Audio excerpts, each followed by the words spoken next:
Vibration, and I'm so excited to come to you this morning. I have the lovely Tré Larsen with me this morning, and she is one of our authors with the Raise a Vibration, a weekly guidebook, and she tells a very courageous story about a very difficult time, probably one of the most difficult moments in her life, and had the courage to share that. So we're going to get into that in a second. If you're like, what are you talking about? We're going to be releasing Raise a Vibration, a weekly guide to alchemizing the human experience. So alchemizing means, extracting the gold. So back in March of 2020, when the lockdown started happening, I started thinking, how can I help?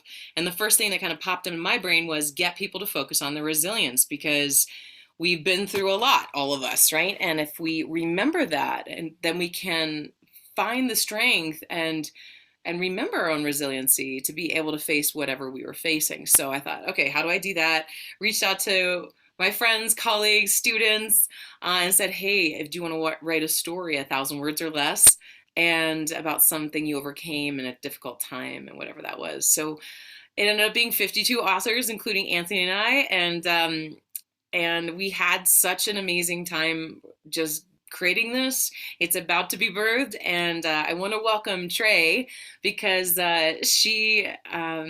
she walked into our yoga studio, The Giving Tree, and went through our teacher training program. And one of my favorite experiences was just how much we laughed that class together. How much we had so much fun. Everybody was just there to learn, love one another, encourage one another, and just shine. And I wish you on Instagram could see this gorgeous face, but you can check her out on YouTube, because I do have her on a Zoom right now, so we'll put it on YouTube. But Tré, will you just introduce yourself, tell us a little about yourself, and just where you're sitting right now, because I just got to. Hi, thanks for having me. I am in Acadia National Park Forest in Maine right now in my little camper van, and I'm so happy I have reception, because I was a little nervous I wouldn't. Me too. Yeah. And she just But I gave me a do. little peek, like she's right on the ocean, and it's stunning. It's so beautiful. I got up this morning and watched the sunrise at Cadillac Mountain, and that is the first place, I think, through May 6th or 7th that the sun touches in the morning in the States. So that was really Anthony and magical. I were there for the spring equinox. Oh, so cool. Was it the spring equinox, or was it the summer equinox? Summer solstice? No, I think it was the spring equinox. So it was the first place it touches. Yeah, so magical. Yeah, isn't that magical? Yeah. Ah, Yeah, so cool. You were yeah, there this morning? yeah, Amazing. yeah. Yeah. So tell us like a little about yourself. You're in the Sure. middle of moving right now too, in addition to being in the camper van. Yes, I am moving. I spent a little bit of time during the lockdown in New York and upstate New York, and worked and, like everyone else, baked a ton. Baked. Yes. Well, you're an amazing Um, baker. She sends like cool Thank videos you. of crackling bread. Ugh. Yeah, I did do it on like a professional level, and I had a bunch of friends reaching out when they got into sourdough, asking me all about my starter. I was Yeah, like, it's yeah. cute. Now I check in with them and they're like, oh, it died in the back of my fridge. I don't do it anymore. Okay. Oh Yeah, but making a move out west again to San Francisco. There's a big dance scene out there, and it seems like a fun place to check out for a little bit. no. Yeah. Um, yeah, And you said and dance scene because your background is mhm. Yeah, dance. I grew up dance. in ballet and movement, and transitioned into tap and swing mostly now. So that's been Oh, what's wow. kind of, yeah, that's what I've been doing for the last chunk of time. So it's been really fun, and it's been fun being able to bring that into different aspects of life, and especially into like movement and yoga therapy. And mostly my favorite part of all of it is just being able to share that with people who didn't even know they could benefit from, you know, taking the time to connect with their body and breath. Mhm. And Yeah. yeah. bring it all back together. Also, it's such a rhythmic meditation as well. I Mm-hmm. know you went through our chakra yoga teacher training years ago, and we led meditation. You learn how to lead meditation, and Mm-hmm. dancing, especially tap, because it's so rhythmical, and the balance between that left and right brain, and Mm-hmm. allowing those equations to kind of unfold as you're piecing together certain steps. That's got to be Definitely. fascinating as a yoga teacher. And I mean, I did a little bit of tap way back in the day, but Yeah. I don't. But I'm fascinated by it. Like, I'm absolutely fascinated by professional tappers because Mm-hmm. it just, I feel like it arrests the rhythm of the listener and the dancer, of course. And that's Definitely. just incredible.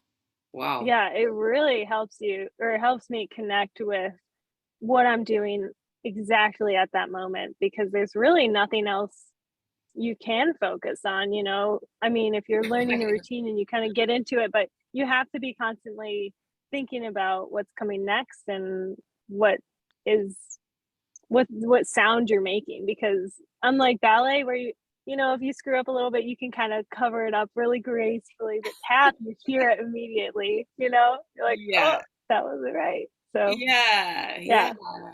It's that's incredible because you're creating a rhythm, you're creating a song, like a sound, Mhm. and this beat that people can feel in their soul. And when you're off the beat or don't hit something, it impacts Mhm. that rhythm. I mean, my gosh, what pressure. Oh my gosh, yeah. Keeps you Yeah, really present. Keeps you really present. definitely. That's incredible. Definitely.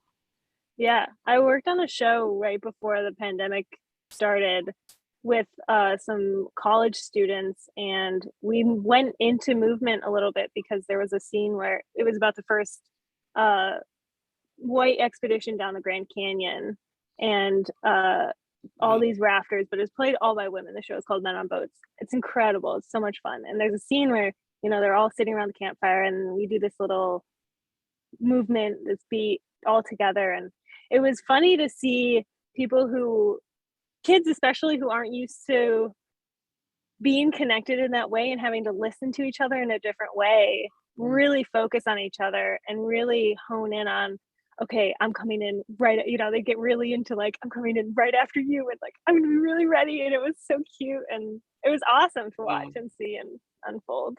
That's so cool. I mean, that's training Yeah. your brains too. Like, we talk about the fifth chakra a lot, in our chakra teacher Mhm. training, and my personal favorite. But Yeah. it's about listening, like what you're listening for. And Mhm. so many relationship breakdowns, whether it be friends or partnerships or familial relationships, is not being able to listen to each other and not be able Mhm. to really feel the other person. And what you're teaching in that Trey is like a sensitivity too of being able to really be an open vessel for the other person, and that's beautiful.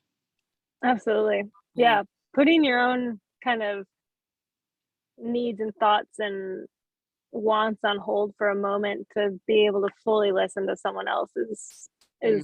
really hard, but so fortunate when you're able to do that, because it, you know, being heard is so important. That feeling of being heard, and also giving that to someone else is such a connection. It's so great. Yeah, So, definitely, yeah. definitely. And with that makes me think of like a choir. I'm a Mhm. singer, but I grew up in choirs, and uh I just thought that was just the most beautiful connection to that ocean of sound, that oneness, that connection that we all feel, even though we're having a very separate experience. Mhm. You want to make sure that you're on pitch and that you're hitting it the note right on and appropriately, and the pronunciation and everything that goes into like a tap attack on the ground or with Mhm. the shoe. But that, coming all together, it's so stunning when you see a bunch of tap dancers or a choir together, really Mhm. bringing it all together because you feel this camaraderie that just reminds you that we're not alone. Definitely. Yeah. Yeah, well, let's get in. I know that now we Mm. have a little bit about you. Yeah. You chose a story of resilience, and the title is The Last Night. And I entitled this chapter, the theme of this chapter, as Getting Back Up, Mm. because so I mean, that's just another turn of a phrase for the word resilience, Mhm. and so many times when we're feeling kicked down, that's the thing that we just feel like we can't do. We can't Mhm. do, and we need either the grace of God or whatever name you give that to come in, or an angel in human, incarnate or discarnate form, to be able to come and help us in some way. And I connected your story to the root chakra because every chapter has an association with the root. And Mhm. and so I want you to share, like, why did you choose this particular story of resilience? Because I mean, even when you're going through chakra teacher training, and this happened after that, right? Mhm. Yeah, yeah. That you shared with the group and had such a depth to who you were at that young age. And how old were you? I think I was 18 when we did the training. I think so Yeah. too. I was gonna say 19, so I think it was like 18, Yeah. 18 18 or probably. 19, yeah. Yeah. Yeah. And you had such a depth at such a young age, and you hadn't even like fully formed that. You're like studying chakra yoga teacher training and learning how the fifth chakra works, and you're like, okay, well, I'm kind of Yeah. at that stage right now. Yeah. So I linked it with the root chakra because so much of our collective suffering and dysfunction is the rejection of just being in human form, Mhm. and deep rejection of the pain and the challenges that we face that we can't control, and just the depth of the feeling body when we don't want to feel that. And that's really associated with the heart, Mhm. but it's something that it roots back to that Muladhara chakra. So can you just share with us, like, why did you choose this particular story? And I just want to thank you for choosing it, because there are two like this in the book, and they are Mhm. so powerful. Thanks. Yeah. I mean, it was really hard to not to choose this story, but kind of, uh, I guess, put it into words because it wasn't necessarily like an isolated event. Like, even, like, I remember when I was 8 daydreaming about what I know now as like suicide, but it was like just not wanting to do it anymore. I just didn't want to be around anymore. And I didn't know what that meant. I just knew that, eh, this is probably just not for me. And Right, right.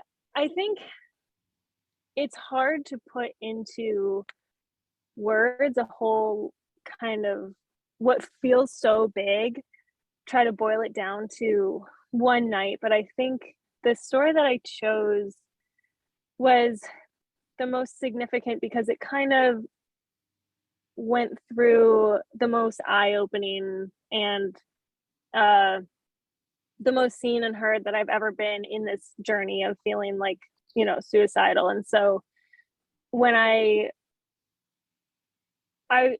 titled it last night because I remember putting it in my calendar and like going around. I went to work, I went out with friends, like, and I had it on my calendar, just like, okay, this is the last day of your life. Just like, okay, you have to go to the grocery store after work. It was just another thing that I had to do. Hmm. And it felt so normal. And I almost like couldn't, I was so tired, uh, just all the time. I felt so tired. And I think I didn't before going so I went into the hospital. Before that, I didn't have any words or vocabulary or anything really for what I was going through because I thought that everyone else was going through the exact same thing. I thought everyone was thinking the way that I was thinking and I just couldn't deal with it. Like I thought I was just not good at this life. I thought I just Right. couldn't handle it. And once I found out that I spent a long time thinking about how other people don't think about taking their own life daily. Still, that's like mind blowing to me that, Mm. and, you know, amazing that maybe, I'll have, I like to keep my expectations tangible, but like, some days I'll go 3 hours without thinking it. Sometimes I'll go a whole day without thinking about it. But, Mhm. like with the ideation, it's always kind of ruminating, it's always there. Mhm. Um, it's just whether or not I'm going to act on it. And I think once I kind of took back that power of like, okay, this is something that I don't have to do. I can like choose to reschedule. I can choose to push it off till next month. That's Yeah. my choice. And I think once I kind of took that back into my own hands, it felt a little better and it felt empowering to kind of say, okay, let's sit for a second and think about this, even if it's something small, like, oh, I have a doctor's appointment, or I have class or Mhm. whatever. Let's push it off another day. Sometimes that's where we are. But I wanted to share it so much because I think with the more people that I connect with, the more people that I talk to have experienced suicidal thoughts or depressed thinking or depressive stages in their life. And it's just not a conversation. I didn't find out that my dad had similar thoughts as me until I was in the hospital. And I wish I knew Wow. before that so that we could have talked about it so that I didn't feel so alone. I thought, Mhm. you know, I'm the only one thinking like this, and I'm weak. Mhm. Um, so I wanted to share it Yeah. to, yeah, say, to make it more of a conversation, because I think it needs to be more of a conversation. Absolutely. Yeah. Absolutely. And there's so I appreciate everything you just said, and I feel like there's so much judgment and Mhm. uh, that comes from, I mean, all judgment usually comes from like an ignorant place, like a place that just Mhm. you don't understand. So you project your own assessment on that person based on your own reality. And none of us have the same reality. None of us know what it's like to be in each other's shoes. And Mhm. with something like this, uh, we see it as a weakness, or we see it Mhm. as a something that's wrong with you. Right. And um, not that people want to go around feeling this. I mean, that's the main reason why I think we reject it or kind of wrap it up in a bunch of shame and try and tuck it away in a hospital, is that when we're feeling the depth of this emotion and you going around and saying, I just don't think I can do this, because you're a very, very sensitive, deep feeling person. Mhm. When we hear you're sensitive, usually we go, "Ah," like like that's a weakness. But as we're growing collectively, we're understanding that sensitivity is actually a huge superpower. It's a huge strength if it's understood and Mhm. used properly. Absolutely. And Yeah. but we if we don't know, if we feel like we don't have an outlet or affirmation that, feel the lows, because you're also going to feel the highs. And I feel like most people Mhm. are trying to like live this existence where they kind of shrink it all, which is what a lot of Mhm. medication does to help us get over the hump. But then people stay on it, Right. and then that becomes their existence, rather than learning how to surf those massive waves and Definitely. feel it. Yeah, absolutely.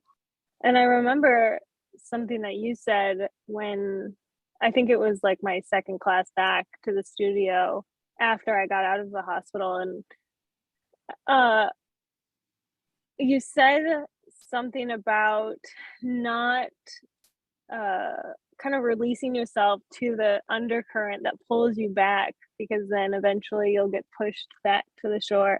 And I keep that image with me all the time because life still gets super shitty and it feels really hard a lot of the times. And I wanted one of my main messages, and I hope it's in there, that, you know, going back to the judgment, a lot of people, they found out, or they comes up in conversation or whatever, I was in the hospital, or uh, I deal with depression, suicidal thinking, and they're like, oh, but you're doing better now, or like you're feeling good now, or you're doing good Right. now, right? I'm like, I mean, yeah, it depends on the day. Like, Yeah. it really, Well, don't you think I people don't know. say He's that like, because they feel uneasy with that yeah, threat, and the reality is any of us the next moment could be gone, and we see right. suicide as something that is a huge failure. We see death as a huge failure. Mhm. Not only we project that onto the person, but people who are left after a suicide will immediately ask a question, even if it were sickness, if it were Mhm. like whatever, right, like a long-term illness that somebody's struggling with and then eventually loses the battle, like with cancer or something like that. Mhm. There's such survival guilt, like thinking that you could have done something differently.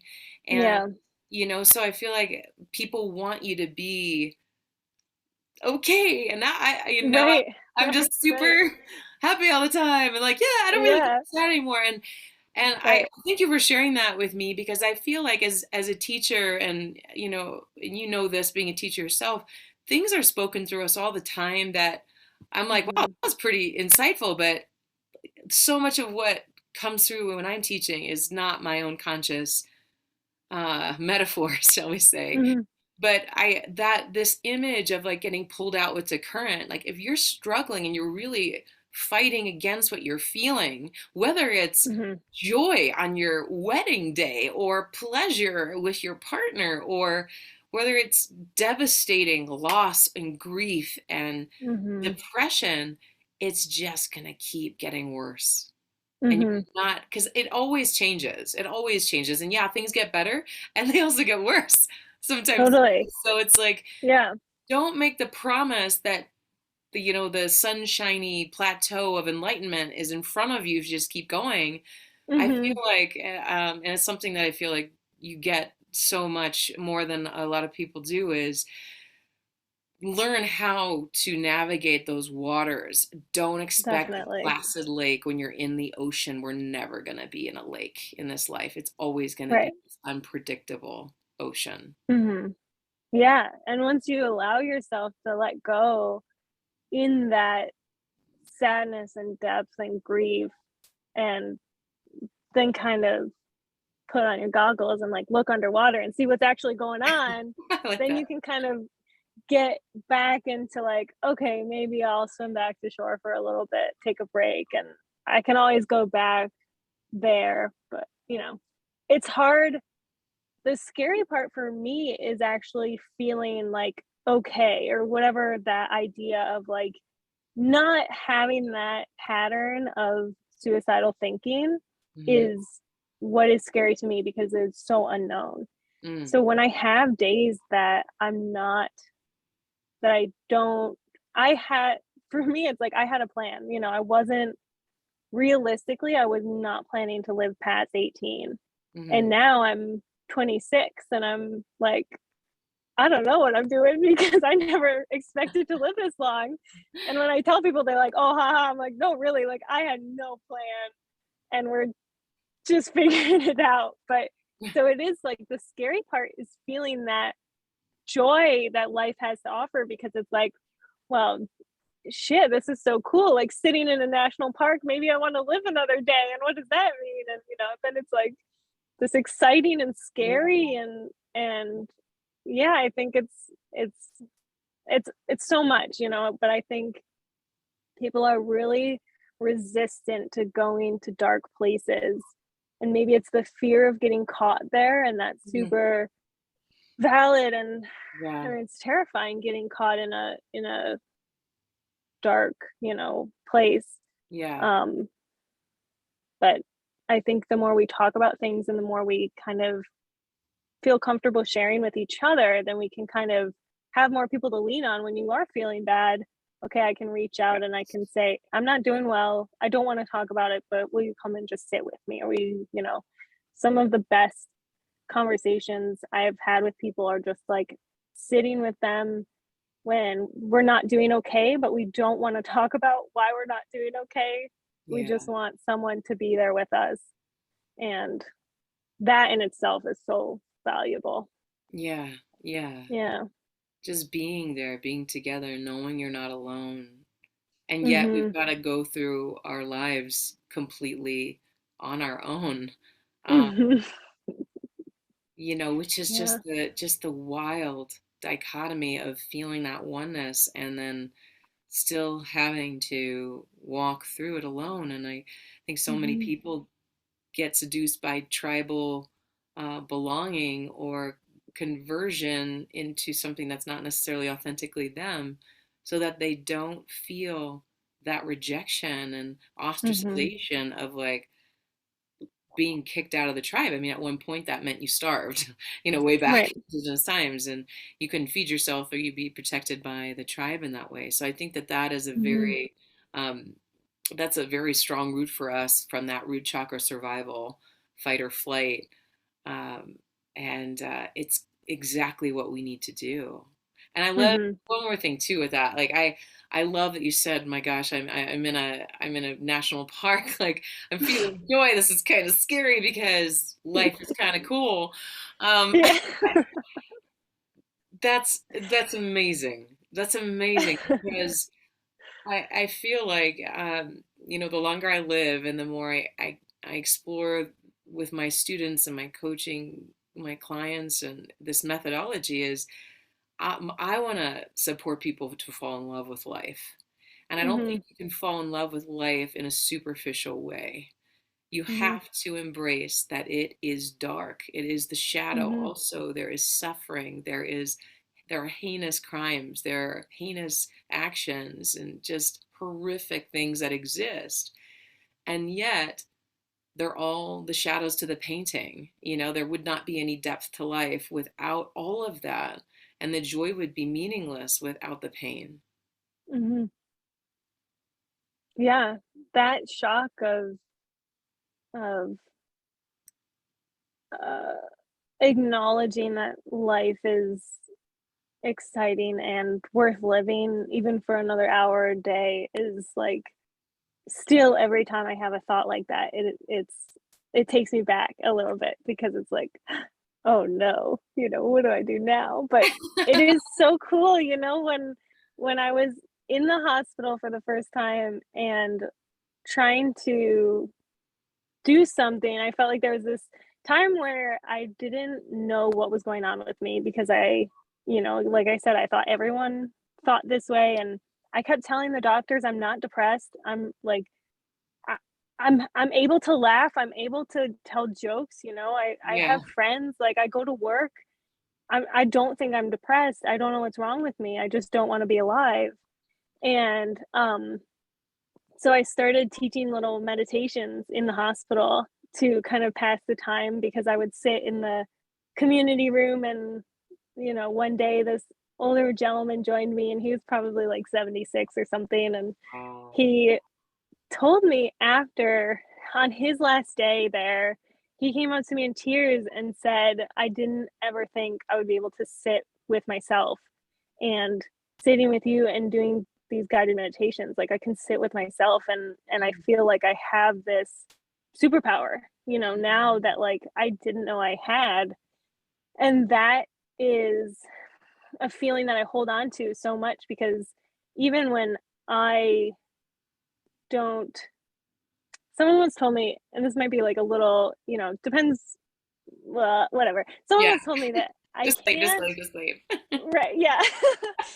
Told me I can't love or find happiness, it was one of those classic cliche sayings that's like, oh, you can't love yourself, you can't love others until you love yourself, or you can't find happiness, but I find so much joy and like even if it's fleeting and even if it's just for a moment, in helping other people, like this gentleman being able to sit with himself and realize this magic, even if I don't, even if I'm not feeling that right at that moment, there's that connection and there's that like Hmm. time spent together Hmm. that is, there's no words for it. It's magical, and Yeah. I think again with that connection, you are able to then find more wholeness and like piece yourself back together with all Yeah. these things you find along the way.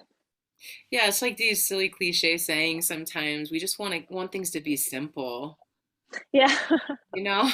And Yeah. And one of the greatest ways, one of my favorite sayings is when you feel helpless, help someone. Mhm. And we get to experience ourselves as valuable or having some sort of worth when we do that. We get to see their transformation and then start to have faith that maybe we could have something similar. Uh, Mhm. but then the real work begins where we Definitely. have to embrace that we are valuable and Mhm. worthwhile, and that life is ours. Like we have free will to create, Mhm. and we can create with our lives whatever we choose, and Right. there are And costs that's hard. to everything. Yeah, exactly. Yeah. And that's Yeah. why most people That's, don't take advantage of that. definitely. And I think that's also the most intimidating thing once you're, you know, once you come to that realization, or like I know, once my treatment like began, it was kind of like, okay, now it's up to you. You have all these tools. It's up to me to decide whether or not I want to keep living. If I want to do the work to work on the patterning of my brain, to work on these like thoughts that keep coming, to challenge them, to challenge myself to not live in this deep, dark, you know, life isn't worth living, I'd be better off dead Mm. mindset, or, you know, look around me and think, oh, I didn't hike that trail yet, or I didn't climb that mountain yet, or, Yeah. you know, and it's so hard. It's so hard because it's so easy to sit and wallow Hmm. and be sad. As Yeah. hard as it is, it's so much easier for me personally than to do the work and get out and, Yeah. find joy. But Yeah. it's doable. Man, I think so many people have had to really move through some super tough fears around the root, that fight or flight survival in these last 2 years, and Mhm. being isolated, and how that, I mean, that is how Yeah. we torture people, is put them in isolation. So Mhm. this has all had such a massive impact. Suicides are up astronomically, Yeah. tragically. Um, so I think this story is so important at this time, and I just thank you so much for sharing it, because you and all the other authors, just the courage to be transparent and to share Mhm. your experiential wisdom with others so that they can benefit. You guys are all just such inspirations, and I just wish you all have like tenfold back what you've given with this. Um, because, and I even think when you were talking, I thought this the sad and the tragic is beautiful, isn't it? Like, why do we, I Mhm. mean, I loved Morrissey growing up. So like I'm Scorpio moon, like love to feel the depth of all, you know what I Yeah. mean? I get it. I get it. Yeah. I Oh, get yeah. it. To a deep level, right? I think that's why Yeah. you and I have wonderful conversations and can relate really easily. Yeah. But I think about, when Beethoven, I'm a classical pianist in my background, but when Beethoven went deaf, and there's this beautiful, I don't know if, have you ever seen the movie Immortal Beloved? Mm-mm. This is an awesome movie. It's a story of, you know, of his story. I mean, his tragedy in the end, like going deaf. And there's this beautiful Mhm. scene where he's playing the Moonlight Sonata, and he puts his ear on the piano, like his head on the Mhm. piano, so that he feels the vibrations when he's playing his composition, because he can no longer hear it. Mhm. And that, just like when I first saw that, I don't know, 25 years ago, maybe 30 years ago, it just ripped my heart out, because I thought, here is a genius who, this is his gift that he's giving to the Mhm. world, and going through such a transition at that point in his life to not even be able to experience his own gift. He had to transform how he received it. And Yeah. when you say, like, sometimes I go 3 hours, or maybe it's a day, or whatever it is. I mean, I think about people who struggle with addiction, and this is something very Mhm. different, but addiction is not to be closeted. Everybody has their addiction. And I just Mhm. think addiction comes from just lack of intimacy.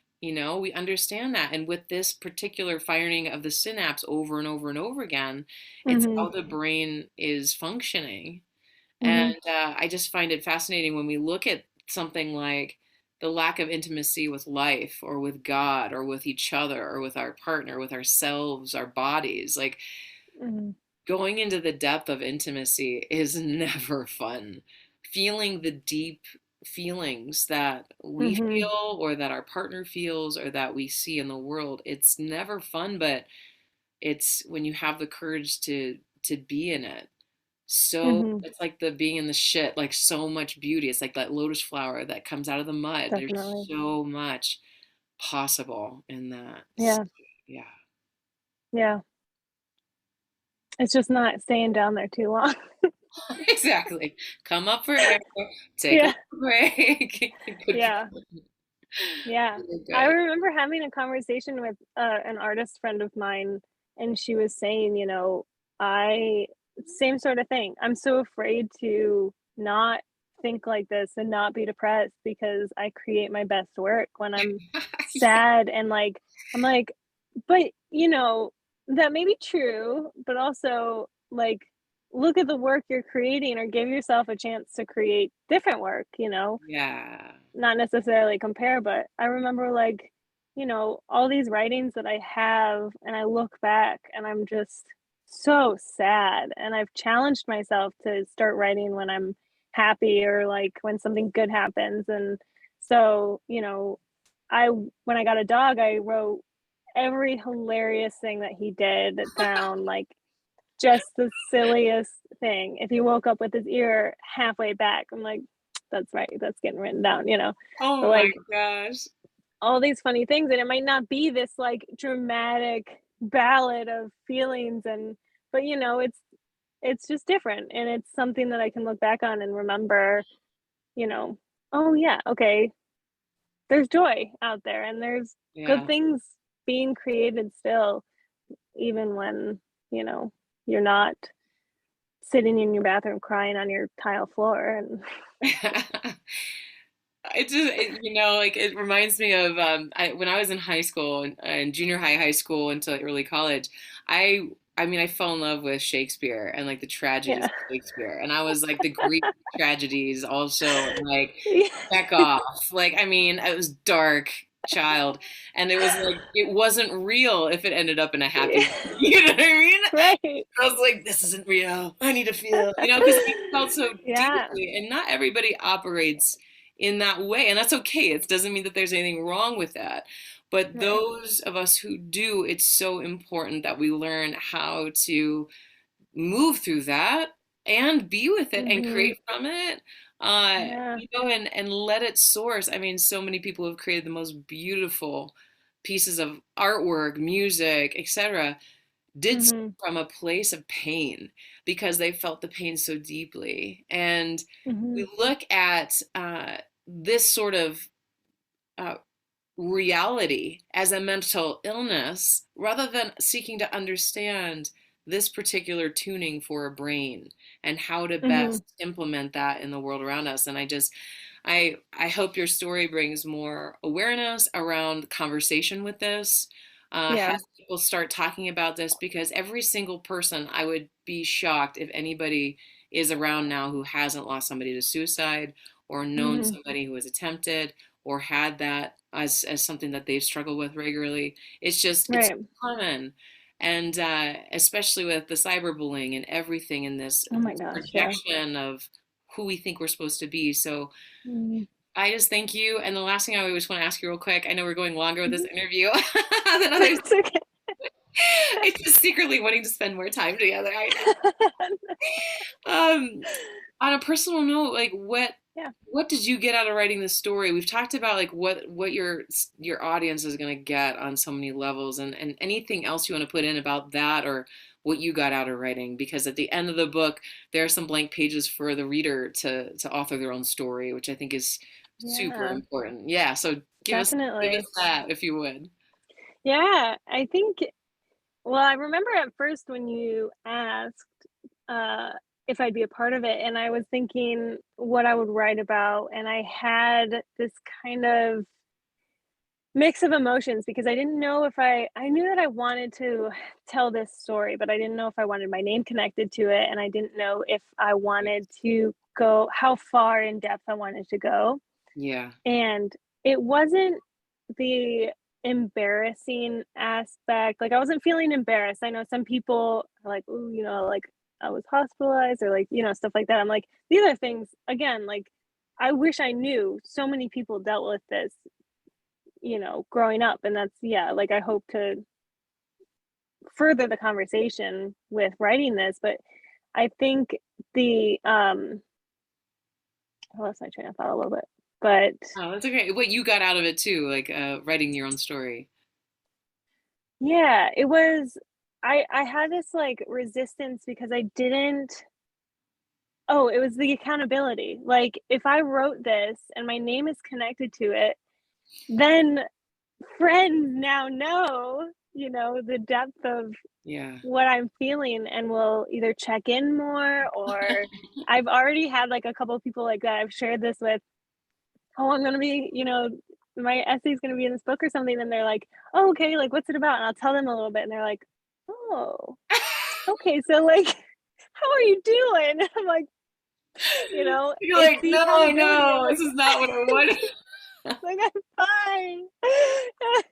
But I think, yeah, like that is Yeah. needed though, keeping each other accountable. And I think personally, it was really hard afterwards because I wanted to stay in that dark place because I was remembering how comfy it is. And that's where, I created all these like writings that I'm really proud of and all this stuff. And I was like, well, I could just, ruin all my relationships and stay here a little while longer.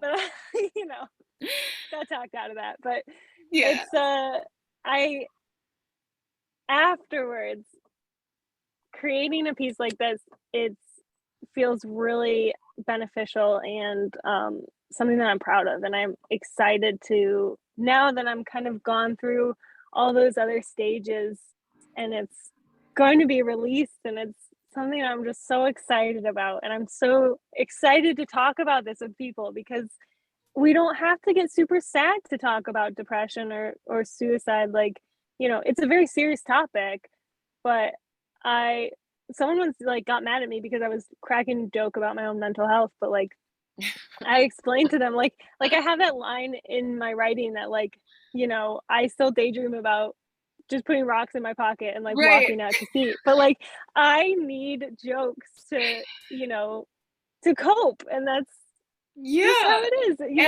and it we need to be face to face with our own mortality in order to yeah. feel fully alive and appreciate it. Yeah. Yeah. We need Can't find humor big and pockets, right? yeah, exactly. Yeah. So someone was reading it and they're like, "Oh, that was pretty serious. Like, are you okay?" I'm like, I don't know. You're like, you missed the joke. The joke Still just went right searching, over still here. searching. Yeah. But yeah, yeah. Well, I went through a lot of phases, but I'm really proud of where I am now, and to be able to go through something like that again. Like I don't want to say like, oh, I've just been in the hospital once. Like I've been in and out, and I Yeah. want to be very transparent with like that was that was not my only attempt at suicide. Like I've had multiple since then and multiple before, and like I guess I'm just not very good at it. It's like a long running joke. It's like I just like I can't get it right for whatever reason, and like, but we're still here and Yeah. trying, and I think to be able to come to the other side again is something to be proud of, and I feel very proud of that. Yeah, absolutely. Yeah, And I'm so grateful you are with us and yeah, that you have your sense of humor too, because this life is incredibly challenging, and there, hmm especially for people who are a little bit more sensitive and feel more deeply, and that is such a hmm beautiful gift that you gave during our teacher training program. I remember that so clearly, and the jokes, of course. Oh my God, they never stop. But we laughed the entire time. But also, just to really, I love the message. Even in your bio, I think it's one of my favorite lines in the entire book, that you're a fierce dog snuggler and that it's not weird you have a dog. Because like just finding those daily joys and the pleasures of being Yeah. here, and it's all, our energy goes wherever we're focusing, and Yeah. we have the choice over where to focus, but sometimes we don't feel like we do because our brain has been Mhm. trained to focus. I mean, we get inundated with 4,000 images every day through advertising about our own inadequacy. So Right. how do we be conscious about where we're focusing our brain? And Mhm. thank you so much for just spending way more time than we anticipated this morning together. But I think That's it's just okay. so valuable to Oh, thanks keep for this having me. conversation going, and Mhm. especially in the middle of Acadia. Yeah. And just go enjoy your day. Thank you so much for Thank being with you. us and contributing to the book. And I love you so much, my Oh, friend. I love you. Yeah, Good yeah. to see you. Good to see you too. And we'll have to do this more often. And Yeah. everybody, thanks for joining us this morning. And if you're watching in replay, you can always, ask questions or comment, and I'll get back to you. But I appreciate you so much, Tré. Love you, girl. And I'm going to sign off. Love you. Until next time, keep raising the vibration, everybody.